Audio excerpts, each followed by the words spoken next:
तो hello students, आज फिर हम आपके लिए INGSO, जैसे आपने कल सॉल्यूशन देखे थे, आज हम आपके लिए उसका एनालिसिस लेकर आए हैं कि इस INGSO पेपर में क्या डिफरेंट रहा, क्या सेम रहा with respect to each subject, मतलब फिजिक्स, केमिस्ट्री और बायो में क्या डिफरेंसेस थे, क्या सेम था, पिछले साल के कंपैरिजन में इस बार क्या डिफरेंसेस हमें देखने को मिले।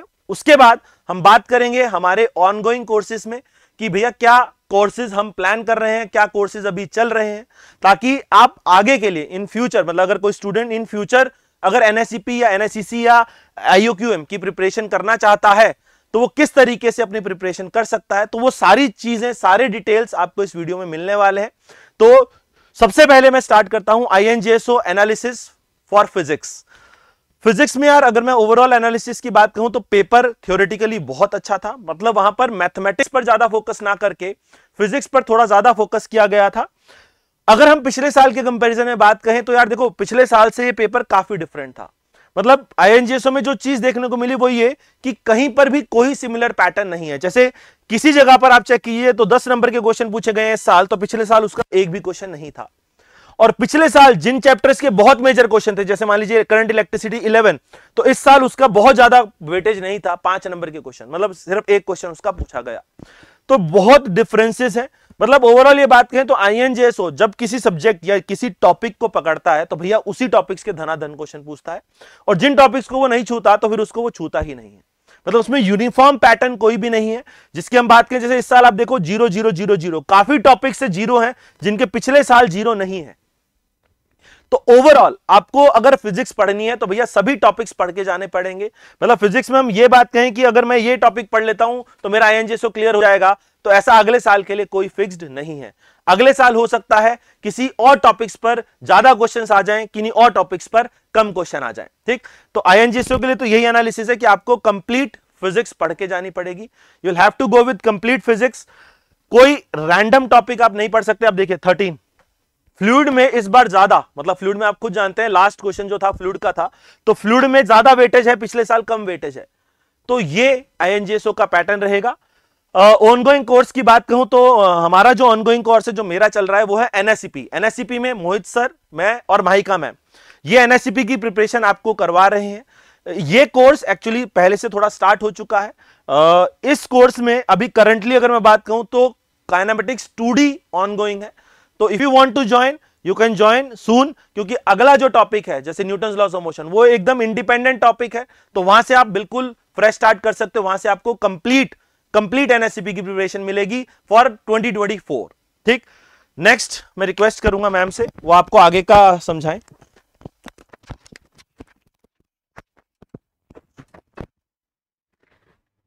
तो अब अपन देखते हैं बायोलॉजी का एनालिसिस। जैसे सर ने बोला, बात बिल्कुल करेक्ट है कि अगर INGSO किसी एक टॉपिक को पकड़ लेता है तो उसके कंटिन्यू क्वेश्चन देता चला जाता है और बाकी टॉपिक्स को बिल्कुल इग्नोर कर देता है।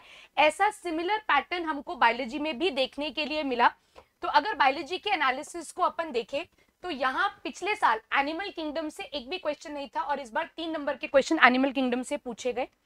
सबसे बड़ा ट्रांजिशन जो देखने के लिए बायोलॉजी में मिला स्टूडेंट्स, वो ये था कि सेल और सेल डिवीजन से हमेशा क्वेश्चंस पूछे जाते हैं NSE-JS में। कभी भी INGSO में इतना वेटेज नहीं दिया गया है सेल और सेल डिवीजन को, बट इस बार अगर आप देखेंगे तो यहाँ पर सेल एंड सेल डिवीजन के मैक्सिमम 23 मार्क्स के क्वेश्चन सिर्फ सेल और सेल डिवीजन से पूछे गए, जिसमें काफी थ्योरेटिकल क्वेश्चन सेक्शन 3 में भी इसको काफी वेटेज दी गई। तो NSE-JS पेपर अगर आपने दिया है तो NSE-JS में इस बार सेल और सेल डिवीजन को कोई वेटेज नहीं दी गई थी, एक भी क्वेश्चन नहीं पूछा, बट यहां पर सेल और सेल डिवीजन से 23 मार्क्स के क्वेश्चंस पूछ लिए गए।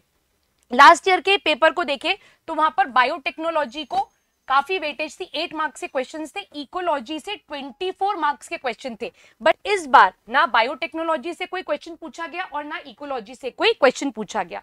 तो मैक्सिमम वेटेज इस साल NSE-JS में सेल और सेल डिवीजन को ना देकर INGSO में मैक्सिमम वेटेज दी गई। बाकी अपन देखें तो हेरिडिटी एंड एवोल्यूशन से 5 मार्क्स के क्वेश्चन थे, बायोमोलिक्यूल से 3 नंबर के क्वेश्चन आए, न्यूट्रिशन से 3 नंबर का क्वेश्चन आ गया, फिजियोलॉजी में न्यूरल कंट्रोल कोऑर्डिनेशन से 3 नंबर का क्वेश्चन आ गया।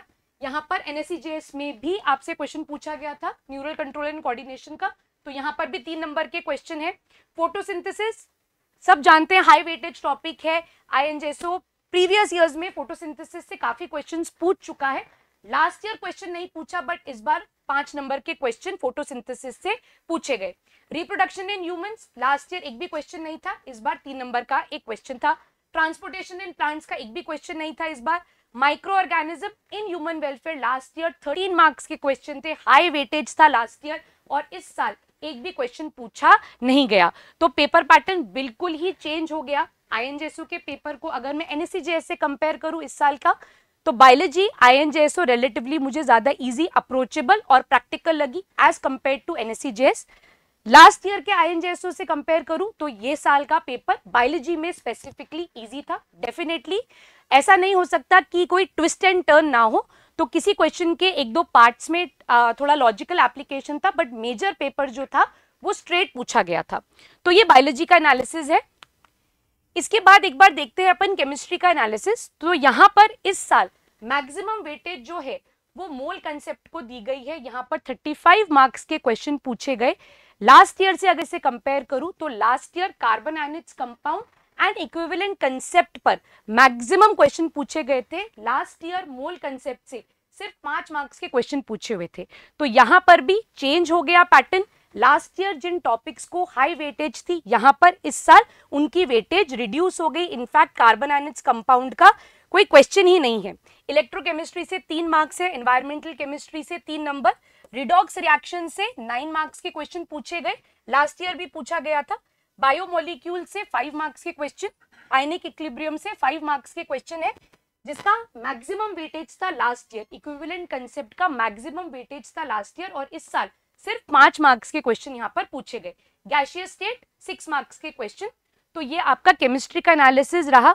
तो अगर आप पिछले ईयर के आईएनजेएसओ को इस साल के आईएनजेएसओ से कंपेयर करते हो तो पैटर्न जो है वो सिमिलर रहा, but yes chapter, weightage, topic सब कुछ बिल्कुल अलग हो चुका है इस बार। तो ये एनालिसिस है, तो इससे आपको एक मदद मिलेगी कि किन किन चैप्टर्स पर हमको जोर देना है, कहाँ कहाँ से आईएनजेएसओ क्वेश्चन पूछ सकती है। सबसे बड़ी बात, सबसे बड़ी लर्निंग जो यहाँ पर है वो याद रखना, एक चैप्टर अगर आप पढ़ रहे हो तो उसको फुल डेप्थ में पढ़ो, क्योंकि हो सकता है कि आगे आने वाले आईएनजेएसओ में उसी चैप्टर से सबसे ज्यादा क्वेश्चंस पूछ लिए जाए। ठीक, तो नेक्स्ट अगर अपन बात करें तो हमारे ऑनगोइंग कोर्सेज क्या क्या चल रहे हैं, आप किस तरीके से एनएससीजेएस की प्रिपरेशन कर सकते हैं, किस तरह से आप केमिस्ट्री ओलंपियाड की प्रिपरेशन कर सकते हैं, तो इसकी डिटेल जानकारी आपको देंगे आशीष सर।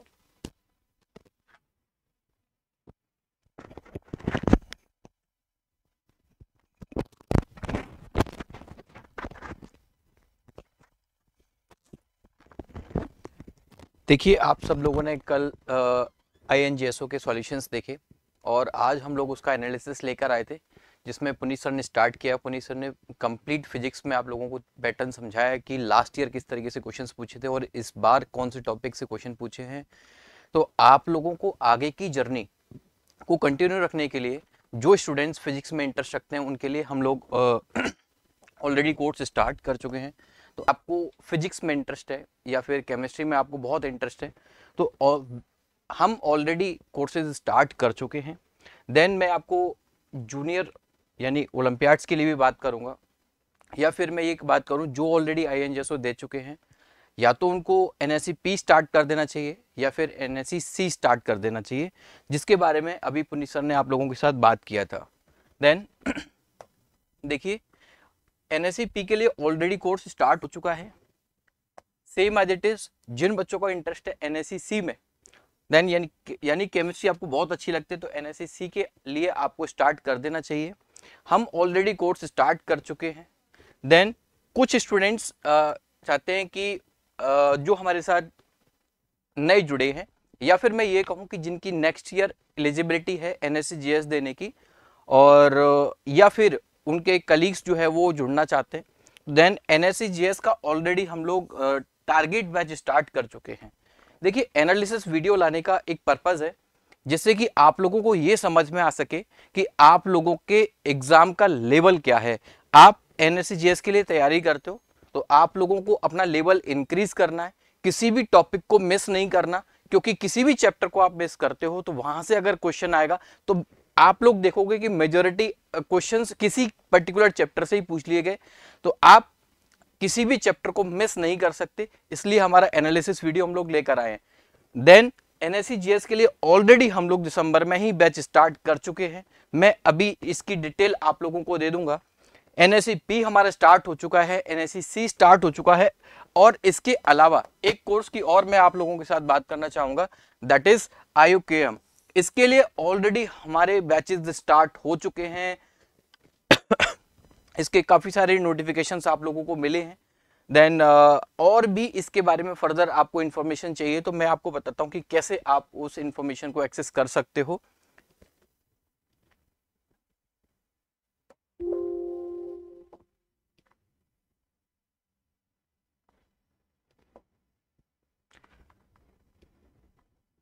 देखिए, सबसे पहले आपको क्या करना है कि unacademy.com आप जाएंगे। सबसे पहले आप लोगों ने यहाँ पर अपना गोल चूज करना है, ओलंपियाड डालेंगे।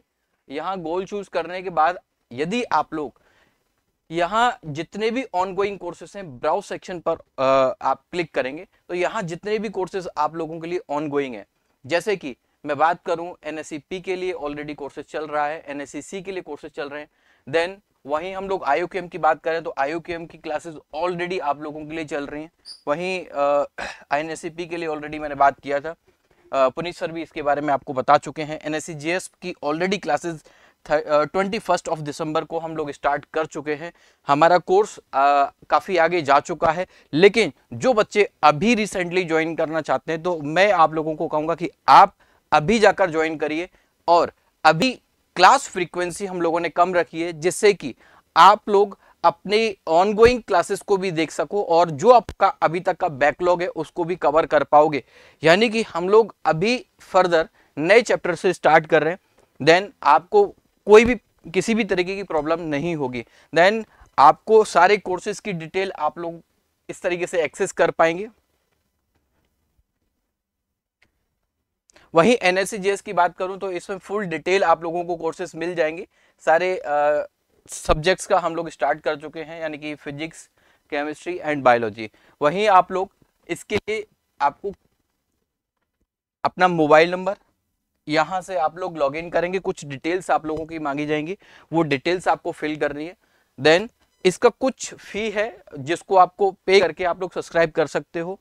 यदि आपके पास कोई रेफरल कोड है तो आप रेफरल कोड के थ्रू डिस्काउंट अवेल कर सकते हैं। यदि आपके पास कोई भी रेफरल कोड नहीं है तो आप ASK लाइव लगा सकते हैं, तो वहां पर जो भी मैक्सिमम डिस्काउंट उस समय पर एप्लीकेबल होगा वो आपको मिलेगा। एंड देन सब्सक्राइब कीजिए जिससे कि आप लोग इस ब्यूटीफुल जर्नी को स्टार्ट कर पाओ।